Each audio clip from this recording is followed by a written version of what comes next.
capítulo 21, verso 20 del Evangelio según San Juan. Lo tenemos.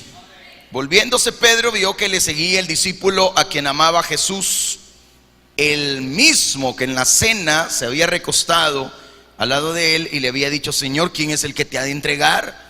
Cuando Pedro le vio, dijo a Jesús: Señor, ¿y qué de este? Jesús le dijo: si quiero que él quede hasta que yo venga, ¿qué a ti? Sígueme tú. Este dicho se extendió entonces entre los hermanos que aquel discípulo no moriría. Pero Jesús no le dijo que no moriría, sino: si quiero que él quede hasta que yo venga, ¿qué a ti? Este es el discípulo que da testimonio de estas cosas y escribió estas cosas. Y sabemos que su testimonio es verdadero. Y hay también otras muchas cosas que hizo Jesús, las cuales, si se escribieran una por una, pienso que ni aún en el mundo cabrían los libros que se habrían de escribir. Amén. Padre nuestro que estás en los cielos, queremos darte gracias, Señor, en esta hora, por esta bendición de tu palabra. Gracias te damos, Señor, porque nos has permitido llegar al final de este libro. Señor, creemos fielmente que hemos recibido una excelente enseñanza de tu parte, de nuestro Espíritu Santo, Señor. Nos has instruido, tanto como aquellos que iniciaron el libro con nosotros hace ya varios años atrás, como los que han estado, Señor, ya casi al final de esta enseñanza que hemos venido dando, Señor. Queremos agradecerte por la fuerza que nos has dado, por la bendición, Señor, la sabiduría para poder predicar tu palabra, Señor. Bendito seas, te lo agradecemos en el nombre de nuestro amado Señor. Bendito eres, Señor Jesús. Amén y amén. Hermano amado, vemos acá que, bueno, la semana pasada conocimos dónde estuvo el hermano Pedro.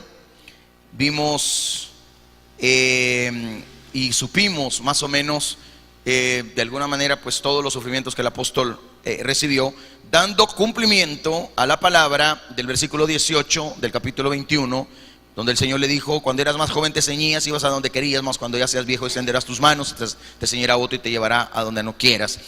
Y dice el versículo 19, esto dijo dando a entender con qué muerte había de glorificar a Dios. Decíamos que la muerte de los hijos de Dios no es ninguna tragedia, como algunos puedan pensarlo. Más bien es una gloria. Por eso es que algunos, cuando ven al Señor Jesús yendo a una muerte, dijeron: qué tragedia, como un Dios que dicen que es poderoso pudo haber muerto y ser entregado a una cruz y que se hayan burlado de él.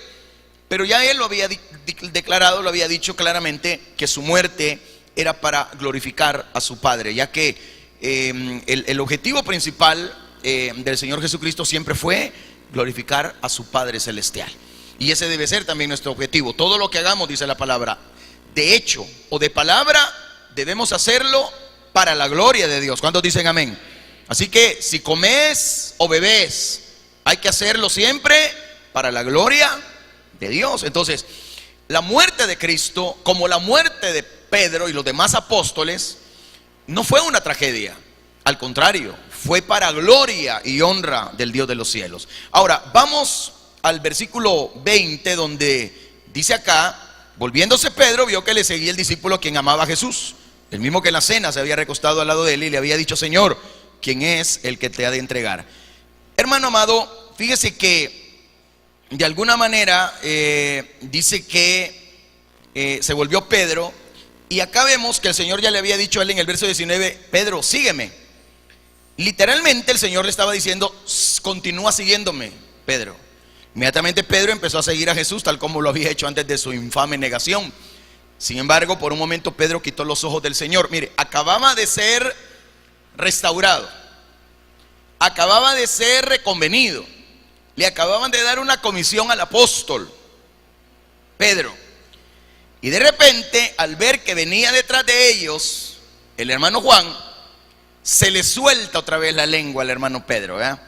Y entonces viene y pregunta algo que según Deuteronomio 29:29 está en el secreto de Dios. ¿Qué dice Deuteronomio 29:29? Que las cosas secretas le pertenecen a nuestro Señor, y Él se las va a revelar a quien Él quiere revelarlas. No porque uno le pregunte, porque uno tiene un montón de preguntas, claro. Pero Pedro quitó los ojos del Señor y se miró a sí mismo, ¿verdad? Entonces, cuando estaba andando sobre el mar, quitó la mirada del Señor, empezó a hundirse cuando vio los vientos y las olas, y entonces es peligroso, hermano. Mire, mirar las circunstancias en lugar de mirar al Señor. ¿Me está escuchando? La gente mira a otros, y esa es una costumbre que nosotros los occidentales tenemos, que no puede pasar alguien o no puede salir alguien porque ya la mirada se va detrás, ¿verdad? Como que nos están diciendo, míralo a él. Anda, mira quién vino, anda, mira quién no vino, mira quién está haciendo y quién no lo está haciendo. O sea, tenemos esa costumbre nosotros, no tenemos una autodisciplina como para mirarnos solamente nosotros. Entonces, la pregunta es, ¿por qué quitó Pedro la vista del Señor para mirar hacia atrás? Oyó que alguien le seguía, claro, era el apóstol Juan, que también estaba siguiendo al Señor Jesús. Pedro comete otra tontería y le pregunta, Señor, ¿y qué de este? En otras palabras, Señor, tú acabas de decirme que me van a matar. Lo que me va a pasar es duro. Entonces yo pregunto, ¿qué le va a suceder a Juan? No estaba de ninguna manera ofendiendo a nadie, pero la tarea de él no era andarse fijando en nadie. La tarea de Pedro, como la suya, era seguir a Jesús. Esa es nuestra tarea. Entonces, no entremeterse en la vida de los demás creyentes de una iglesia. Para eso no fuimos llamados nosotros. Tenga cuidado cuando usted quita los ojos del Señor y empieza a mirar a otros creyentes. La Biblia dice en Hebreos capítulo 12, versículo 1 y 2, puestos los ojos en el autor. Ahí está. Entonces, distraernos con nosotros mismos, con nuestras circunstancias, o distraernos con otros creyentes, es desobedecer al Señor y posiblemente desviarnos de la voluntad de Él.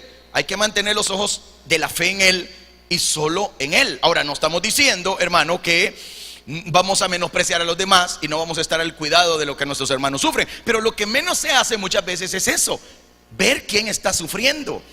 Nos interesa andar, por ejemplo, si alguna hermana acá trae algo y le regala comida, ropa, zapato a otra persona, lo primero que hacen algunos en las iglesias es llenarse de envidia. Y empiezan a hablar en mal de la persona que trae algo de comer o algo de ropa o algo que te regala. Y lo primero que hacen es envenenarte el alma.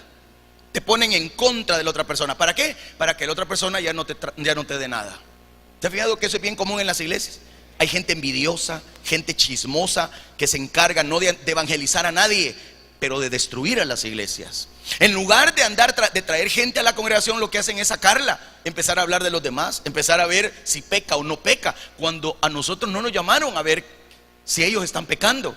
A nosotros nos llamaron a vernos a nosotros, a verlo a Él y ver lo que estamos haciendo nosotros. Pero hay gente que es venenosa. Por eso es que de repente andan enemistadas aquí las hermanas, ya no se hablan, los hermanos ya no se dirigen la palabra. ¿Por qué? Porque vino la fulana y habló en mal. Porque vino la otra y dijo, ay, mire, es aquí, es allá. Fíjese que viera lo que hace, viera lo que hizo. Y la gente empieza a sacar el pasado de uno, como que si la gente, hermano, fuera la que lo redime a uno. A nosotros no nos redime nadie. A nosotros nos ha redimido el Cristo que fue a morir por nosotros. A usted no lo redime el que tiene a la par. Al contrario, los que a veces están a nuestro lado nos apuñalan como Judas, pero el Señor, que vive y reina para siempre, nos dio vida y vida en abundancia. Así que hay que poner la mirada en el blanco perfecto que es. Por eso la responsabilidad de cuidarnos a nosotros, eso es importante. Por eso Filipenses capítulo 2 versículo 1 al 4 dijo Pablo, por tanto, si hay alguna consolación en Cristo, si algún consuelo de amor, si alguna comunión del Espíritu, si algún afecto entrañable, si alguna misericordia, completad mi gozo, dijo él, sintiendo lo mismo, teniendo el mismo amor, unánimes, sintiendo una misma cosa, nada hagáis por contienda o por vanagloria, antes bien con humildad, estimando cada uno a los demás como superiores a él mismo, no mirando cada uno por lo suyo propio, sino cada cual también por lo de los otros. O sea, no podemos ser egoístas. En el cristianismo no debe haber egoísmo, hermano querido. Ahora, más bien quiere decir que no debemos permitir que la curiosidad por otros nos distraiga de andar con el Señor. Entonces, Dios tiene un plan para cada uno de nosotros. Inclusive, Dios tiene planes para nuestros amigos que no lo han conocido a Él. Un día lo llegarán a conocer, Dios mediante. Ahora, ¿cómo obra Dios en la vida de los demás? Es ese asunto de Él.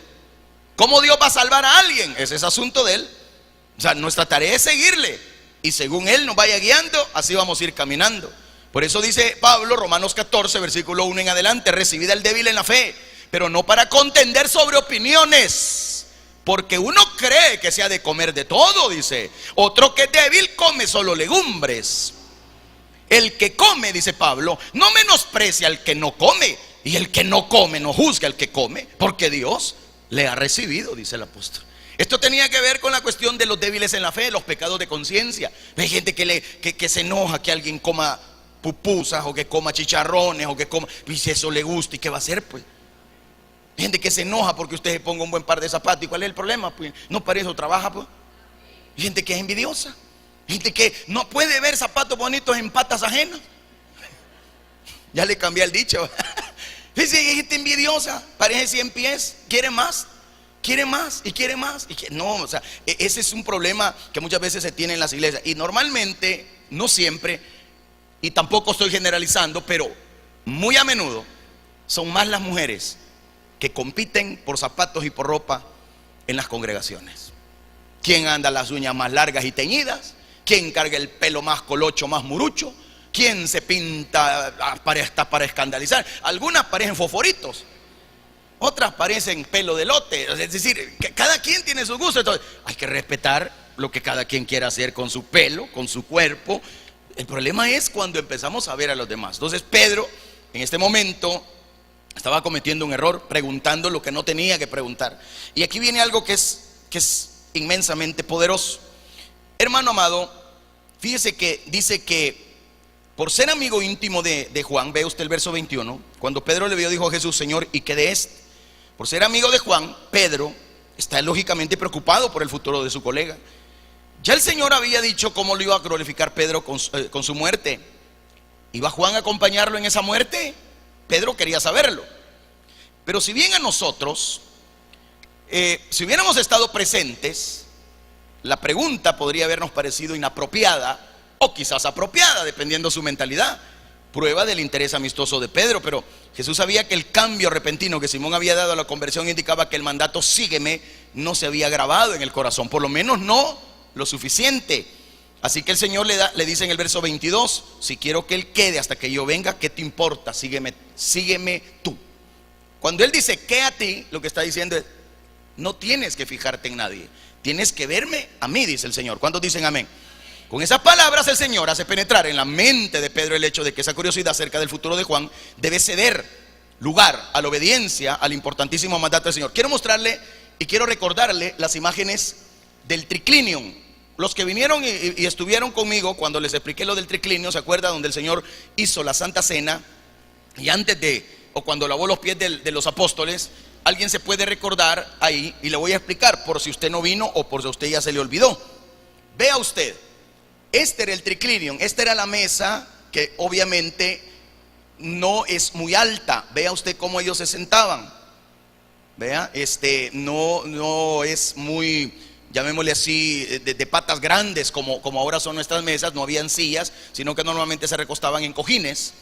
Y así es donde estaban comiendo todos en este lugar. Ahora, la gente tiene la idea que el anfitrión de la mesa tiene que estar en el centro para que todos lo vean. No. Si usted se fija, el centro no era en el centro acá como algunos creen, sino más bien Jesús estaba acá. Vea usted, acá está el Señor. Ahora, los dos lugares, incluso mencionados en una de las enseñanzas del Señor, lugares de preeminencia en la mesa, que siempre los fariseos eran los que querían andar agarrando esos llamémosle así, esos lugares de preeminencia. Creo que se cayó la tapaderita de aquí. Hermano amado, lo que vemos es que los dos lugares de preeminencia los ocuparon dos apóstoles. En este lugar, a la izquierda del Señor estaba Judas, y a la derecha estaba el apóstol Juan. Por eso es que tiene sentido lo que dice la Biblia acá, si usted lo quiere leer, en el versículo 20. Volviéndose Pedro, vio que le seguía el discípulo a quien amaba Jesús, el mismo que en la cena se había recostado al lado de él. Juan se recostó en el pecho y le había preguntado: ¿quién te ha de entregar? Juan estaba acá lo vemos, mire aquí donde lo estoy señalando ahí, y este que le está haciendo señas acá era Pedro.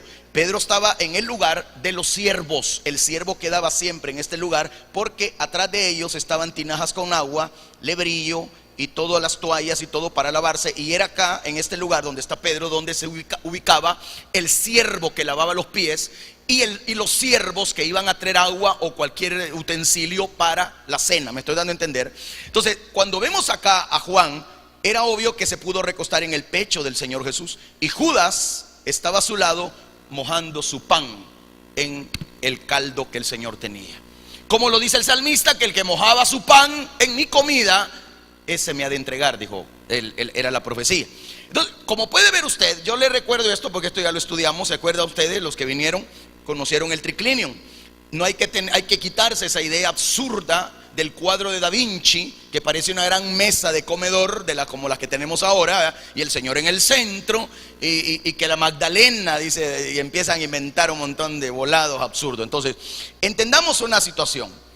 Juan era muy cercano al Señor, Pedro también lo era, aunque Pedro asumió en muchas ocasiones el papel de un siervo, no el papel de un líder, aunque al final el que llegó a ser un líder dentro de la iglesia primitiva, hermano, fue el apóstol Pedro, ¿verdad? Aunque de alguna manera, pues, tal vez no representó o no pudo hacer totalmente lo que el Señor quería que se hiciera. Entonces, Jesús dijo: si quiero que Él quede hasta que yo venga, quede a ti, tú sígueme. Con estas palabras el Señor hace penetrar en la mente del apóstol Pedro el hecho de que esa curiosidad acerca del futuro de Juan debe ceder lugar a la obediencia al importantísimo mandato del Señor. ¿Y cuál fue el mandato que el Señor le dio a Pedro? Le dijo: sígueme, alimenta mis corderos, pastorea mis ovejas, apacienta mis queridas ovejas. Pedro no debe interesarse tanto por el consejo secreto de Dios respecto a Juan, que deje de prestar atención a la voluntad revelada de Dios. Mira, hermano, es una lección que todo creyente en cualquier momento y en cualquier época debería tomar muy en serio y muy en cuenta. Hay una labor por hacer. Hemos sido llamados a hacer una labor por el Señor. ¿Cuántos dicen amén? El cristiano que no trabaja para Dios no está haciendo nada. No ha entendido para qué fue llamado a una congregación. Simplemente es un calentabancas, un calientasillas. Eso es. Es alguien que muchas veces hasta es infiel en lo que diezma, es infiel en lo que hace para Dios, es un infiel en muchas áreas de su vida. Por eso hay almas que alcanzar, hay una tarea que cumplir. Pedro tenía que concentrar su atención en eso.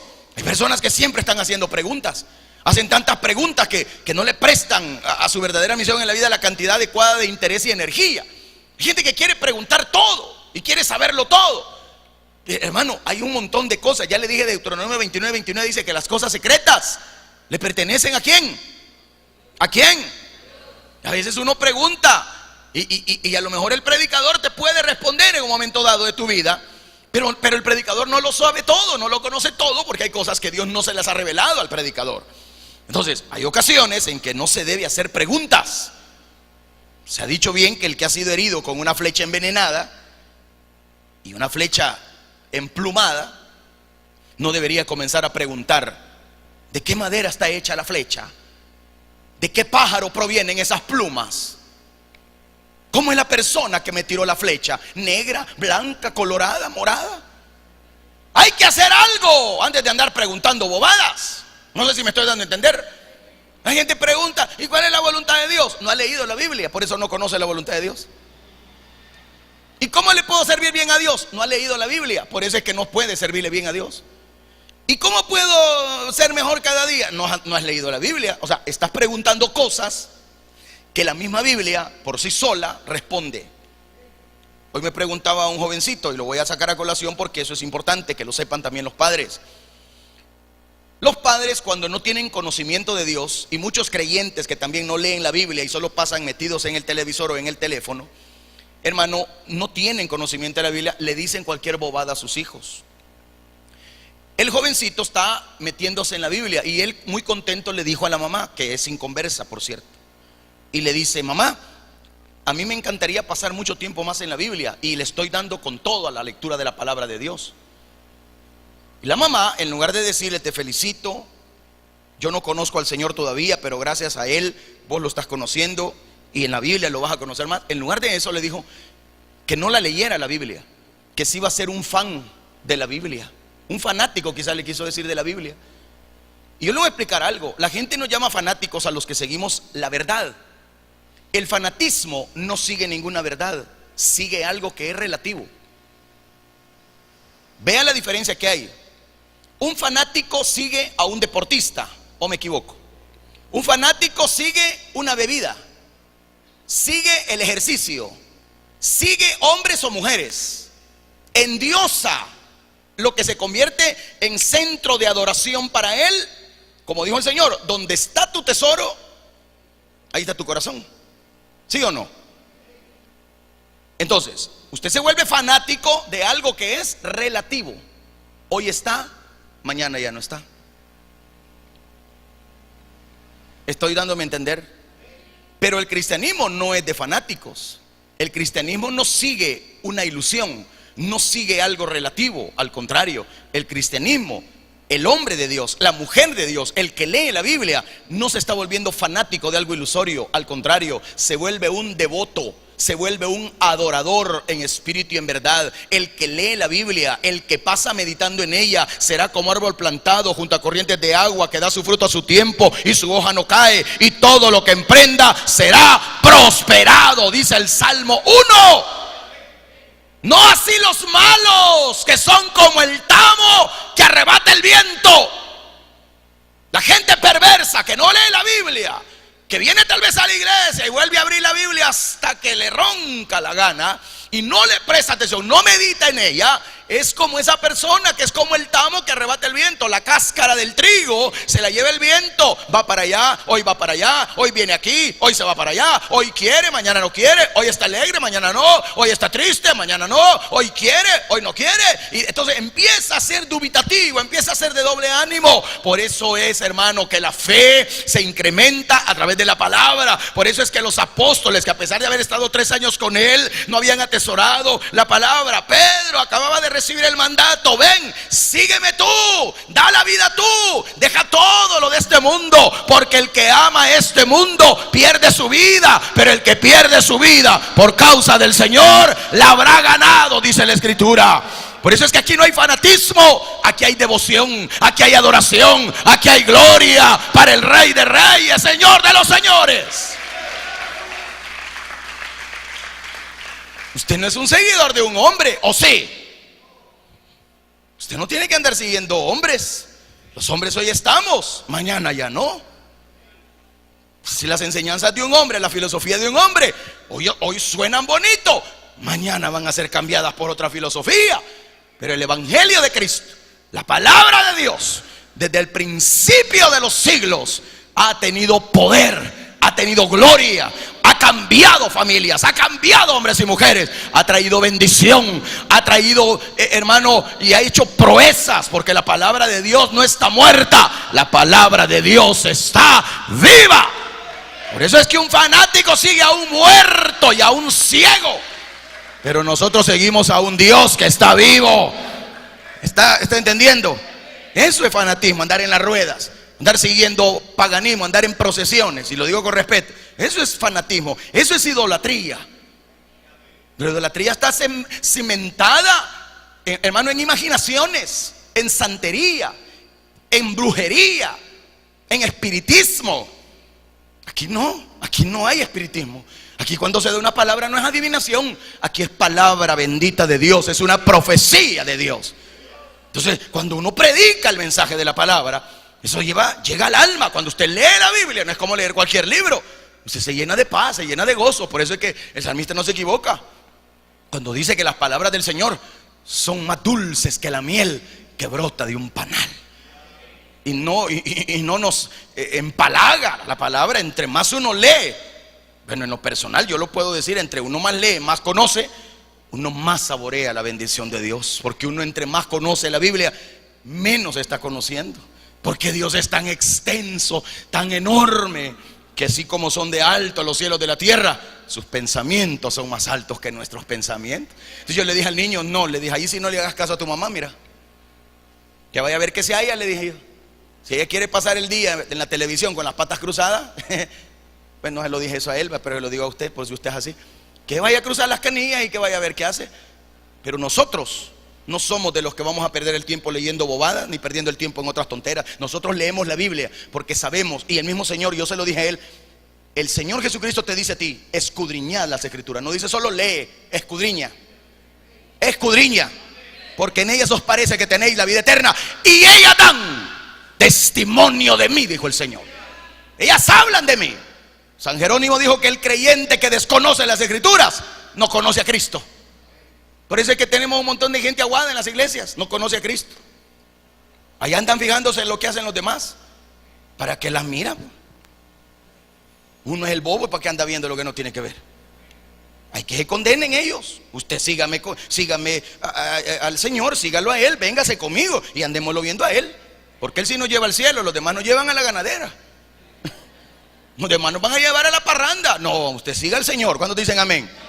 Por eso el verso 23 dice que ese dicho se propagó entre los hermanos, que aquel discípulo no moriría, porque el Señor dijo en el verso 22: si quiero que Él quede hasta que yo venga, ¿qué te importa? ¿Qué a ti? Sígueme tú.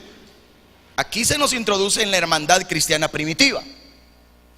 El término hermanos, hermanos amados, se utiliza aquí en un sentido diferente al que se menciona en el capítulo 2, versículo 12 del Evangelio de Juan. 2:12 dice: después de esto descendieron a Capernaum él, su madre, sus hermanos y sus discípulos, y estuvieron allí no muchos días. En el capítulo 7, versículo 3 de Juan, le dijeron sus hermanos al Señor: sal de aquí, vete a Judea, para que también tus discípulos vean las obras que haces. Está hablando de la connotación de que aquí son hermanos consanguíneos, los hermanos de Jesús. Ellos no creyeron en Él. En el versículo 5 del capítulo 7 de Juan: porque ni aun sus hermanos, dice, creían en Él. Aquí se equivocan los hermanos católicos cuando creen que aquí son primos. No, creen que son discípulos. Tampoco. Hermanos son. Pues sí. Ay, no, dice uno que sale ahí, que cree que es teólogo. Es que así como uno aquí le dice primo hermano, solo en El Salvador le llamamos primo hermano a alguien. En ninguna parte se llama primo hermano a nadie. Ni en inglés. En inglés primo es cousin. Englishman. No dice cousin brother o brother cousin. No dice así. Es decir, pariente, pues está diciendo. Aquí no, la Biblia en el griego dice hermano. Hermano, eso está diciendo. O sea que María tuvo más hijos, pues, y eso, ¿cuál es el problema? Yo no le hallo ningún problema que haya tenido otros hijos. Si es que no fue llamada ella a ser diosa. El único Dios que tenemos se llama Jesucristo. Punto, se acabó. Ay, no es la señora de Santana, aunque la anden chineando. Qué bueno que a mí el Señor no me hace que yo lo chinee a Él. Él me carga a mí. No ando pagando para andar chineando gente. Jesús dijo en el capítulo 20, verso 17: no me toques porque aún no he subido a mi Padre, mas ve a mis hermanos. Aquí hay algo diferente en la connotación también. Subo a mi Padre, a vuestro Padre, a mi Dios y a vuestro Dios. Aquí ya empieza a tener sentido la palabra hermano en el sentido de filial, ya no en el sentido estorge, en el sentido de consanguíneo, sino de hermandad, donde hay una koinonía. ¿Entiende la palabra koinonía? Es unidad entre nosotros. La koinonía, eso es unidad entre nosotros, un gozo sublime. Y donde nosotros, por ejemplo, yo le saludo a usted: hermana, que Dios me le bendiga. Le digo con todo corazón: hermana. El apóstol Pablo me dice a mí: considera a las jovencitas de las iglesias como tus, para no andarlas viendo con ojos de picardía ni de malicia. Eso me está diciendo él. Y que las mujeres vean también a sus hermanos como hermanos, para que los respeten, para que también alaben al Dios que les ha limpiado con la misma sangre a todos. Entonces acá, cuando el Señor dice que se propagó entre los hermanos, está hablando de la gente que era la iglesia primitiva. Estos constituían una familia cristiana y como tal se consideraban como hermanos. Hechos de los Apóstoles 1:16 dice: varones hermanos, era necesario que se cumpliese la escritura en que el Espíritu Santo habló antes por boca de David acerca de Judas, que fue guía de los que prendieron a Jesús. Ahí le llamó varones hermanos. Luego Pedro vuelve en Hechos 2:29 diciendo: varones hermanos. Se os puede decir libremente del patriarca David, que murió y fue sepultado, su sepulcro está con nosotros hasta el día de hoy. En el verso 37 del capítulo 2 vuelve otra vez: al oír esto se compungieron de corazón y dijeron a Pedro y a los otros apóstoles: varones hermanos, ¿qué haremos? 6:3: buscad pues hermanos. Aquí es donde se ubica el punto aquel de elegir a los diáconos, llenos del Espíritu Santo. Hechos 7:2, él dijo: varones, hermanos, padres, oíd. El Dios de la gloria apareció a nuestro padre Abraham estando en Mesopotamia antes que morase en Harán. Y en Hechos 9:30, cuando supieron esto, los hermanos le llevaron hasta Cesarea y le enviaron a Tarso. Estos hermanos, es decir, ya la iglesia primitiva. Pero antes de seguir, quiero aclarar por qué se le llevó a decir hermanos. Como servidores de Él, nos debemos a Cristo y le servimos a Él. ¿Cuántos dicen amén? Pero como hijos de Dios, tenemos ahora un parentesco con Jesús. Porque Jesús no es nuestro padre. La gente le llama papá a Jesús. Él no es padre suyo. Él es su hermano mayor.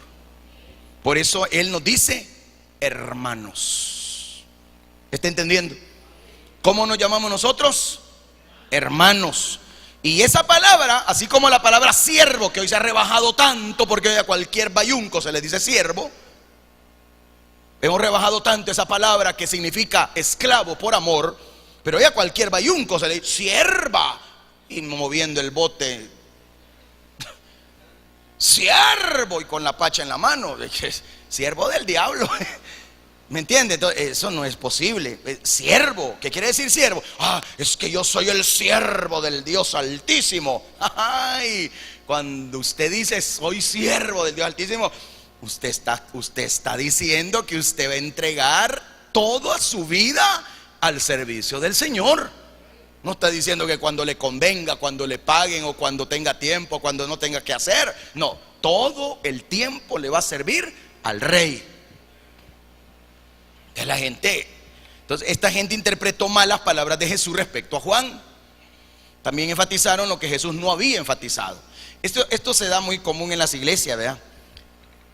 El pastor dice algo en un contexto, pero la gente solo agarró una palabra que le convenía agarrar y la saca, la publica, la comenta. Y la persona que es inteligente debería preguntar: ¿y en qué contexto el pastor o la pastora dijeron lo que dijeron? Por ejemplo, por darle un caso, digamos que yo digo: es que a mí me caen mal los hermanos que se andan portando mal. Miren, el pastor dijo que le caen mal los hermanos de la iglesia. Yo preguntaría: ¿y todos se están portando mal? ¿Pero qué fue lo que yo dije? Que me caen mal los hermanos que se portan mal. Pero ya viene la chambrosa que ocupa el WhatsApp para andar metiendo cizaña y veneno. Llega y dice: mire, el pastor dijo que todos los hermanos le caen mal. Fíjese, yo lo oí. El inteligente debería preguntar: ¿en qué contexto lo dijo? No sé si estoy dándome a entender. Es como cuando a veces uno saca algún chascarrillo y dice alguna bayuncada. A veces uno, para que la gente no esté tan empurradita y que se sonríe un poquito, uno dice algo gracioso, y hay gente que saca de contexto las palabras, y a veces solo eso se aprende del mensaje, va el chiste. Entonces, pero de ahí está el problema. La gente saca de contexto. Acá sacaron de contexto las palabras también. Fíjense que enfatizaron lo que el Señor no enfatizó. Fíjense que en la observación de Jesús a Pedro, lo importante era una orden positiva. Oiga bien: tú sígueme. Esa era la orden que ellos tenían que oír y obedecer. La otra frase, si quiero que Él quede hasta que yo venga, eso era secundario. Eso no tenía ningún valor, digamos, en el sentido imponente de la palabra. Es decir, no había por qué tomarlo en cuenta o tergiversarlo, que es lo peor. Claro, era una reprensión necesaria, porque el Señor todo lo que dice lo dice correcto, pero su intención era apartar la mente de Pedro de la curiosidad para centrarla en su llamamiento. ¿Me doy a entender con esto, hermano querido? Vean lo que el Señor estaba queriendo quitar de la mente de Pedro. Quítate la curiosidad, deja de ser metido y empezá a centrarte en tu llamamiento. Después de todo, ese llamamiento era el punto importante. Y eso, hermanos servidores de la iglesia, hermanos, miren, aprendámoslo en esta noche. Usted mire el llamamiento que Dios le hizo a usted. Todo llamamiento que Dios hace merece respeto. Aquí no se trata de agarrar el trabajo de Dios como que si fuera un trabajo cualquiera, donde usted puede llegar cuando le da la gana y renunciar cuando usted quiere. No, Señor, no. ¿Qué tipo de Dios tenemos nosotros? ¿Con quién creemos nosotros que estamos tratando en una iglesia? Hay gente que tiene el concepto de Dios, que Dios es un juguete, y que Dios me tiene que entender porque, ¿y qué? ¿Y para qué me salvó, pues? Entonces, es increíble, la gente tergiversa las cosas. Por eso es secundario eso de que si quiero que Él quede hasta que yo venga, ¿qué te importa? ¿Cuál es su problema? Después de todo, ese llamamiento era el punto importante para Pedro. Sígueme tú, Pedro. Los hermanos, sin embargo, ponen en primer lugar lo que había sido secundario, y para colmo lo interpretaron mal. Así que si bien el versículo 23 de la Biblia subsistiría aunque Juan hubiera ya muerto, sin embargo es cierto que es más inteligible si se toma como escrito, hermano, durante la vida de Juan. Después de la muerte de Juan, la necesidad práctica de informar de este malentendido por parte de la iglesia respecto a la palabra del Maestro Jesús acerca del discípulo amado probablemente hubiera desaparecido. Entonces el error se habría corregido por el hecho mismo de la salida del apóstol del escenario, hermano, de la tierra. Con Juan todavía vivo, se debe corregir el error a fin de que los creyentes puedan de nuevo enfatizar lo que tienen que enfatizar y no vean tambalear su fe cuando Juan muera. Es decir, imagínense que estos hubieran, si Juan no pone esto en el capítulo 21, la iglesia se hubiera quedado, bueno, no va a venir, no se va a morir hasta que el Señor no venga. Y de repente se muere Juan, ¿cómo queda la iglesia? Sintiéndose engañada. ¿Verdad que sí? Sintiéndose burlada. Por eso Juan tuvo que escribir esto. Y él mismo lo dice, este dicho se extendió. Pero el discípulo que escribe estas cosas da testimonio de lo que está escribiendo, para que no quede duda que el capítulo 21 lo escribió también Juan. No lo escribió ningún discípulo de él en Éfeso, sino que fue el apóstol Juan. Entonces, por eso leemos, Jesús no le dijo que no moriría, sino si quiero, o sea, si a mí me place, si es mi potestad y es mi soberanía, así yo lo puedo hacer. ¿Y qué pues? No sé si me voy a entender. O no puede hacer Dios lo que Él quiere. ¿Quién manda aquí a Dios? Entonces pues es como, y bueno, si yo quiero, ¿qué? Pero no le, o sea, presta atención. Seguime vos, hombre. Eso es lo que tenés que oír. Seguime vos. Eso es lo que importa aquí. O sea, es importante ver el versículo 22 y 23. Jesús dijo, si quiero que Él quede hasta que yo venga, que a ti, sígueme tú, Pedro. Este dicho se extendió entonces entre los hermanos, la feligresía, que aquel discípulo no moriría. Pero Jesús no le dijo que no moriría, sino, y vuelve a repetir las mismas palabras, si quiero que Él quede hasta que yo venga, que a ti, Pedrito chulo. Ahora, en el verso 24, este es el discípulo, dice que da testimonio de estas cosas, escribió estas cosas, y sabemos que su testimonio es verdadero. ¿Usted cree a la palabra de Dios? ¿Usted sabe que este testimonio es verdadero? Perfecto, entonces podemos proseguir, porque acá no se refiere a Jesús cuando dice este es el discípulo. No se refiere a Jesús porque Jesús no era discípulo, Él era el maestro. Tampoco fue Pedro, porque Pedro ya no daba testimonio, excepto en forma indirecta por medio de las epístolas y testimonio de aquellos a quienes Él enseñó. Entonces ya se ha visto con claridad en base al capítulo 21. Ahora, tampoco es posible introducir ahora a otro personaje o que haya sido algún filósofo de la época o algún escriba, porque el pronombre este se refiere claramente a alguien que acaba de mencionarse. Solo queda Juan. Entonces esa persona debe ser, por tanto, el que escribió estas palabras. Entonces, en consecuencia, el pasaje significa: este discípulo Juan todavía da testimonio presente, y además él es quien ha escrito y todas estas cosas que están escritas en este libro, diríamos, traduciéndolo del griego al español. Entonces, las dos ideas son distintas. O sea, por medio de este evangelio, Juan todavía da testimonio, diría el griego original. Por este discípulo Juan es el que todavía da testimonio oral. Mientras él escribía, lo estaba dando oral y lo estaba dejando escrito. Y obviamente, pues hoy ya Juan ya no está entre nosotros con cuerpo físico, nos está esperando en el cielo para que un día nos reunamos con nuestro amado Señor ahí en los cielos. Amén. Pero ahora él sigue dando testimonio de esto que estamos estudiando. Ahora en el versículo 25 muestra claramente que la expresión estas cosas no se refiere al contenido de un solo capítulo. No, se refiere a las muchas cosas que el apóstol relató en los 21 capítulos, bueno, del 1 al 20, ¿verdad? Del evangelio de Juan.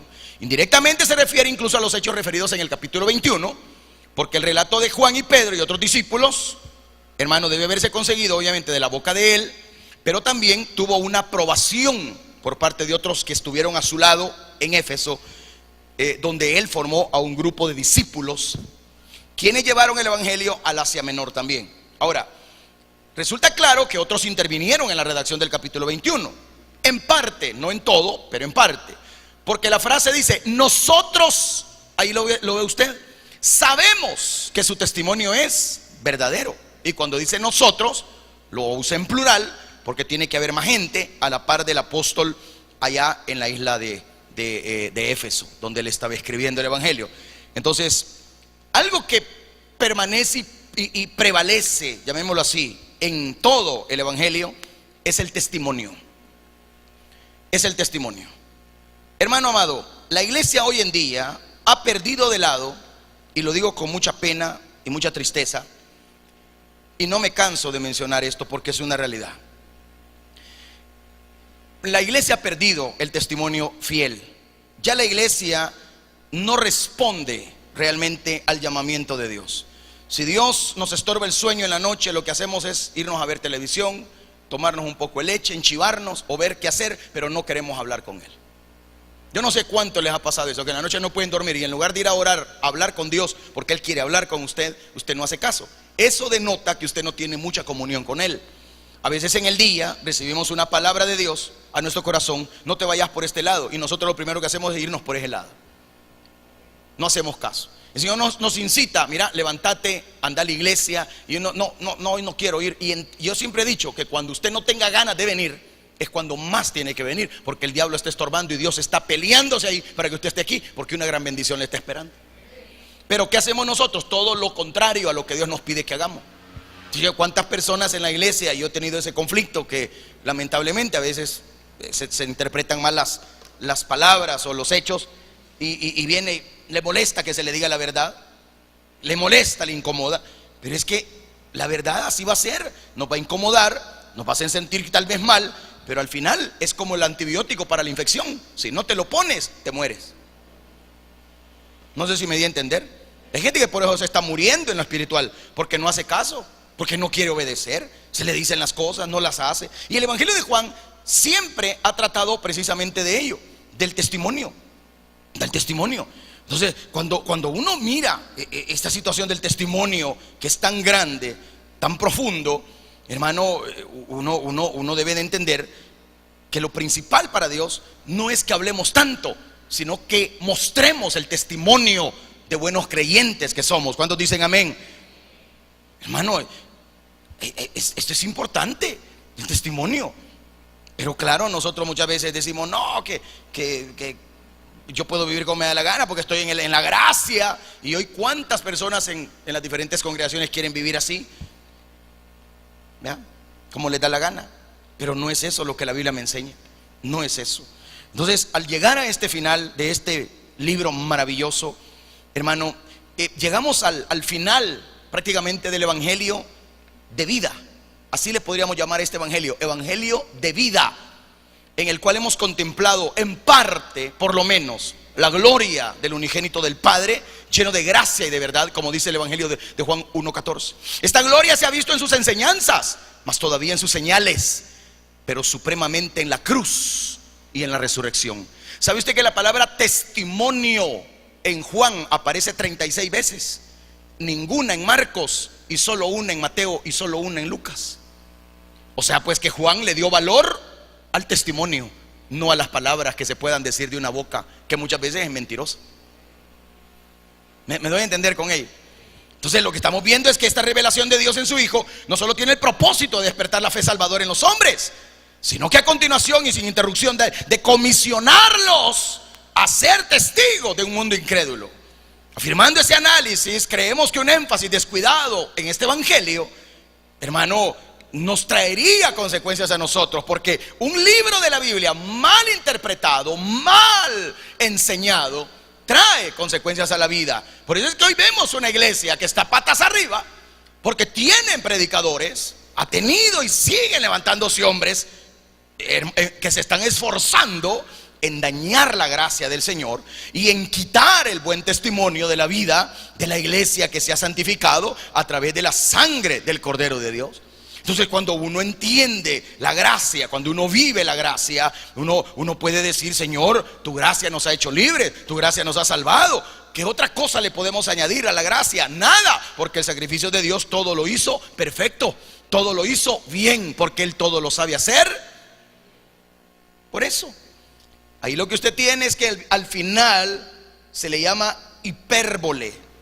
La hipérbole, los que saben de esto en gramática o en idioma nacional, es una exageración verbal, es una exageración. Cuando Juan dice: hay también otras muchas cosas que hizo Jesús, las cuales si se escribieran una por una, pienso, dice él, que ni aún en el mundo cabrían los libros que se habrían de escribir. Está de alguna manera usando una hipérbole, que es una exageración retórica. Entonces, pero sí, a veces se ha tratado de disminuir la importancia del evangelio.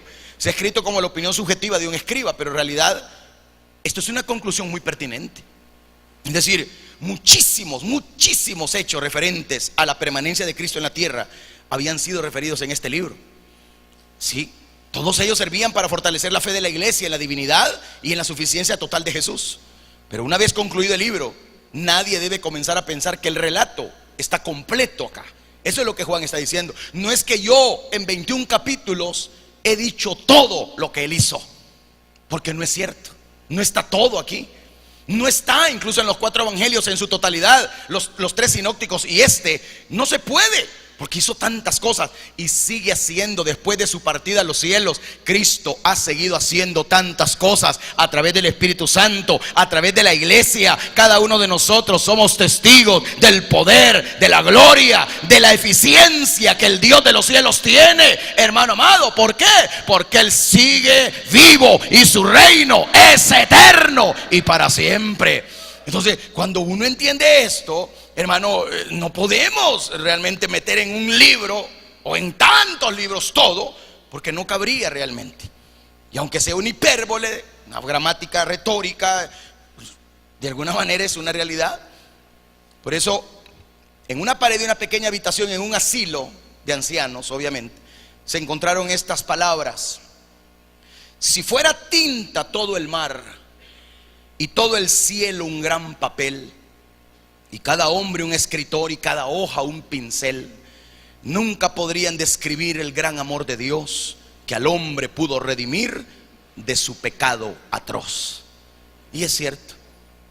Si fuera tinta todo el mar y todo el cielo un gran papel, cada uno de ustedes fuera un escritor, cada hoja un pincel, nunca podríamos describir el amor de Dios para cada uno de nosotros. Y ese amor de Dios se ha perdido hoy en las iglesias. Ese amor ya no se procura para otros, lo procuramos para nosotros, no para los demás. Somos insensibles. La gente nos envenena tan rápido, nos pone en mal vivir con los demás, y cuando la voz de Dios viene, la desechamos. Cuando es la señal del diablo, la recibimos. Cuando es la señal del Dios de poder, la tildamos de hereje o la tildamos de algo que no es bueno, que no es correcto. Por eso, hermano amado, a forma de conclusión, tendríamos que hacer una serie de preguntas a las cuales tendríamos que dar una respuesta efectiva a lo largo de todo el evangelio de Juan. Hermano, acá se ha dado un testimonio maravilloso en todo este evangelio, en 21 capítulos. Se sugiere que la expresión donde dice acá, hermano, que hay un testimonio verdadero en el verso 24. Estamos hablando de que la referencia a estas cosas es un tanto ambigua, porque no podemos meter, como digo, en una frase todo lo que quisiéramos decir o en un libro, y por eso se limita solo a cosas escritas acá. Pero son más los que se sostienen en toda la Biblia de principio a fin. El verbo, sabemos, estando en la primera persona, es la evidencia de que por lo menos estos últimos 2 versículos fueron escritos o al menos vistos por otros que acompañaban al anciano Juan, hermano, que escribió este evangelio. Y a manera de preguntas, varias por cierto, tendríamos que hacerlas en esta noche. Y es que el evangelio anuncia que en Jesús la palabra se hizo carne. ¿Cuántos dicen amén? Se seleccionan hechos y enseñanzas de la vida de Cristo para responder a las preguntas nacientes de esta proclamación. Estas preguntas están en un orden ascendente, cada una sugiriendo o surgiendo de respuestas interiores. Podríamos preguntar: ¿qué ha venido a realizar aquel que es verbo hecho carne? La respuesta está en el capítulo 2 del Evangelio de Juan. Las tinajas están llenas. Él ha venido para traer la abolición de lo antiguo, creando algo nuevo que sobrepasa todo lo anterior. Convertir el agua en vino es dejar algo para crear otra cosa. ¿Me estoy dando a entender con ello? Eso eres tú, iglesia amada. Ya no eres, al menos esa es mi esperanza y mi deseo, que ya no eres lo que eras antes. Que tú, siendo agua, te convirtieron en vino. Tus tinajas están llenas de la bendición de Dios. Podríamos preguntar en qué áreas se va a lograr el cambio. El Mesías hará que la vida espiritual del hombre sea correcta, y por eso en el capítulo 2, cuando el Señor purificó al templo, dejó estipulado que Él iba a ordenar las cosas y va a dar significado a la adoración. Porque en el capítulo 2, versículos 13 al 22, vemos la purificación del templo, que significa un orden, una consagración, porque habían convertido en cueva de ladrones lo que era la casa de adoración al Dios de los cielos. ¿Acaso no es cierto que hoy también las iglesias se convirtieron en cuevas de muchos ladrones y que aquí se vienen a guarecer? Sí.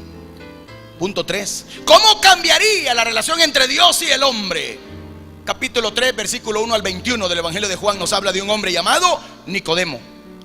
Ajá. Jesús revela que es la persona la que debe ser cambiada.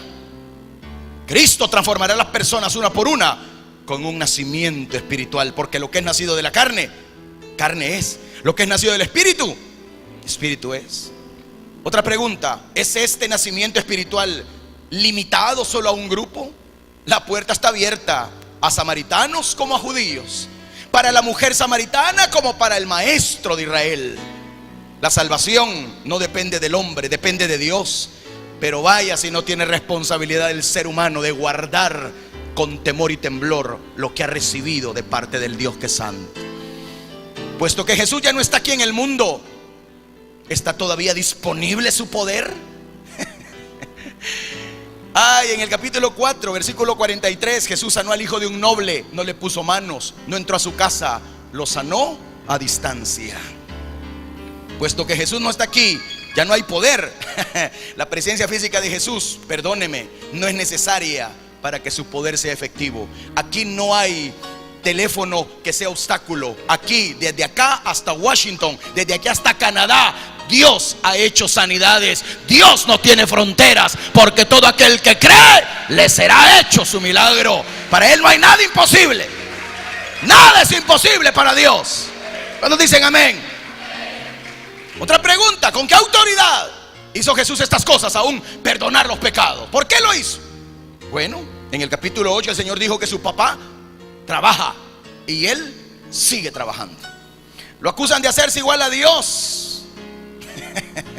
Sin saberlo, estaban en lo correcto. Era Dios, no se hizo, era Dios y sigue siendo Dios. ¿De dónde vino la vida que Él da? Bueno, alimentar a 5,000 en el capítulo 6 del Evangelio de Juan. Y los discursos siguientes a ese capítulo proclaman que Él es el pan de vida y el agua para el sediento. ¿Pueden las circunstancias externas impedir que alguien reciba esta vida y alcance el destino que Dios desea para él? No. Jesús alimentó a las multitudes en una ladera tranquila, pero también vino a los discípulos en medio de una tormenta. Las tormentas de la vida no nos pueden separar al que ha sido salvador de nuestras almas. Juan 6, 16 al 24 nos habla que el Señor anduvo sobre el mar. Así que Él puede andar también sobre la tempestad de tu vida, y no lo detiene nada, ni lo detendrá nadie, jamás ni nunca. Otra pregunta: ¿es la habilidad de comprender a Jesús limitada solo a aquellos que tienen una perspicacia especial? ¿Solo para los inteligentes? En el capítulo 9 encontramos a un ciego de nacimiento, cuya bendición la trajo el Señor para glorificar al Padre Celestial. La curación del ciego enseña que esta comprensión del Evangelio no depende de la habilidad de la persona. Cristo abre los ojos de los hombres y nos capacita a todos para verlo a Él. ¿Me está entendiendo? Todo aquel que sigue siendo ciego es porque no quiere abrir los ojos todavía. Le encanta ser ciego. le encanta ser sordo y le encanta ser mudo. Así que esa es su vida. Así que el que está limpio, dígalo pues. Y el que está sucio, que se siga revolcando. Todavía le quedan 2 días de fiesta y los demás dejan Salvador. ¿Cuán permanente es la vida que Cristo da? ¿Cuánto dura? Juan 10:28 dice: yo les doy vida eterna y no perecerán jamás, ni nadie, iglesia, míreme para acá, nadie te arrebatará de la mano del Dios de los cielos. No perecerán jamás. Entonces, ¿cuánto te dura a ti esta bendición? Para siempre. Para siempre. ¿Y cuánto es para siempre? ¿Puede ser una persona tan corrupta que está más allá del poder de la redención de Cristo? No. Capítulo 11, versículo 1 al 44. Encontramos, entre otras cosas, la muerte y resurrección de Lázaro. Por eso, tal como el mal físico no es barrera para la resurrección de un muerto, el mal moral no es barrera para el poder de Cristo y para efectuar en nosotros una resurrección espiritual. Éramos muertos en delitos y pecados, ahora tenemos vida y vida en abundancia gracias al Señor. ¿Cómo podría alguien con semejante poder sobre la muerte sufrir una derrota en una muerte cruel? Derrota para Cristo, no. Capítulo 12, fiesta de los tabernáculos. Los griegos llegando a buscar al Señor. El Señor dio una palabra: cuando yo sea levantado de la tierra, a todos atraeré a mí mismo. Hoy ha llegado el día, dijo él, para que el Hijo del Hombre sea glorificado. ¿Y a qué se estaba refiriendo con ser glorificado? Llevarlo a la muerte. Y no, él mismo dijo: pues a mí nadie me quita la vida, yo la pongo y la vuelvo a tomar. ¿Qué? ¿Que el diablo le llevó a la muerte a él? No. Que la gente, no. Él puso su vida por amor a ti y por amor a mí. Así que terminemos con las palabras para un hombre que lo negó 3 veces, para un hombre que sacó la espada en lugar de sacar una vida de testimonio fiel. Terminemos con las palabras que el Señor le encargó a un hombre que no tenía estudios, pero sí tenía un corazón y un alma para Dios. Simón, hijo de Jonás, ¿me amas más que estos? Las mismas palabras se escuchan desde los cielos para Iglesia Fuente Agua de Vida del Evangelio completo. Eres tan capaz de amarme que seguirás peleando la buena batalla por mí. Eres tan capaz de hablar y decir que me amas, entregando realmente tu vida sin importar el precio y el tipo de muerte que te corresponda vivir o morir por mí. Respóndalo usted, dígalo usted, respóndalo, porque la siguiente afirmación del Señor es la misma del 21:15 de Juan: si estás dispuesto, apacienta entonces mis corderos. Padre de familia que estás acá, apacienta mis corderos, te dice el Señor. Apacienta mis queridas ovejitas que están a tu cargo. Apacienta aquellos que un día trajiste al mundo en tu vientre. No dejes que el diablo los arrebate de tu mano, porque el buen pastor que dio su vida por ellos te pide, te exige que tú también pongas tu vida por amor a los que dices que amas. Y cuando tú dices que amas a alguien, no lo dejas en su pecado, no lo dejas en las manos del diablo, lo traes a los pies de Cristo, pase lo que pase y cueste lo que cueste, porque al fin y al cabo la batalla no es nuestra, la batalla es del Señor. Él ha vencido y Él seguirá venciendo por amor de su nombre. Dale gloria al Rey de Reyes. Dale gracias a Él. Por eso, iglesia, no te fijes en los demás. Aprende a verlo a Él. Ya no me mires a mí, míralo a Él. Ya no veas al que tienes a tu lado. No. Ya no veas a tu marido, ya no veas a tu mujer, ya no veas a tus hijos. Míralo a Él. Míralo a Él. Míralo a Él, porque Dios tiene un trato personal con cada uno de vosotros. Él está tratando con la iglesia en general, pero cuando llegue el momento de tratar, lo hace individual con cada uno de vosotros. Él trata con Julio, Él trata con Luis, Él trata con Lidia, Él trata con Marisa, Él trata con Exxon, Él trata con Carlos, Él trata con Maricel. Es diferente, ellos son un matrimonio, nosotros somos un matrimonio, pero siendo una sola carne somos dos almas con las cuales Dios trata diferente. Y los ministerios son personales. Si quiero que Él quede hasta que yo venga, ¿qué a ti, iglesia? Si quiero levantar a este, sanando, liberando, rompiendo cadenas, ¿cuál es el problema? Diría el Señor. Si en esta iglesia he levantado una profeta para que haga las obras que yo he mandado a hacer, ¿qué importa a los demás?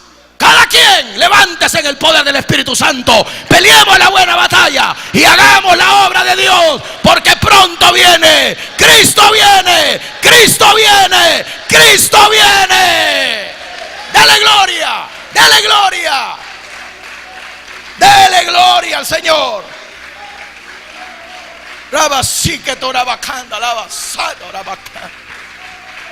Cristo vuelve.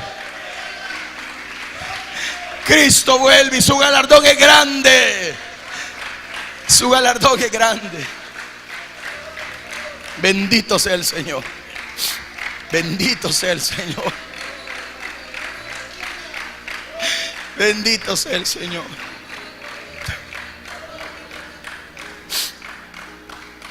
Gracias, Jesús. Porque todo aquel, dice el Rey de Gloria, que busque su presencia, que se cuide y se guarde para su Rey, dice el Señor, Él no lo dejará caer, lo honrará, lo bendecirá y lo exaltará, dice el Rey de Gloria.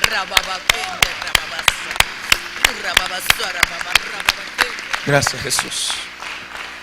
Señor amado, queremos darte gracias por estos años que hemos estado estudiando el Evangelio de Juan, el discípulo, Señor, que murió por anciano en la isla de Éfeso.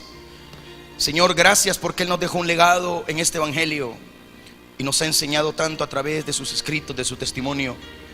Hoy mi anhelo en mi corazón, Señor, y mi alma es que la iglesia, todos, empezando por mi persona, podamos poner por obra y por hecho lo que hemos aprendido en este Evangelio, Señor. Danos la fuerza y la capacidad para iniciar un nuevo estudio bíblico, Señor, la próxima semana.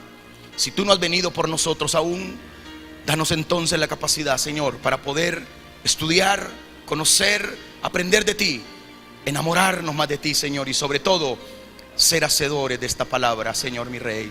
En el bendito nombre de Jesús te doy la gloria y la honra por cada familia representada, por cada uno de mis hermanos y hermanas.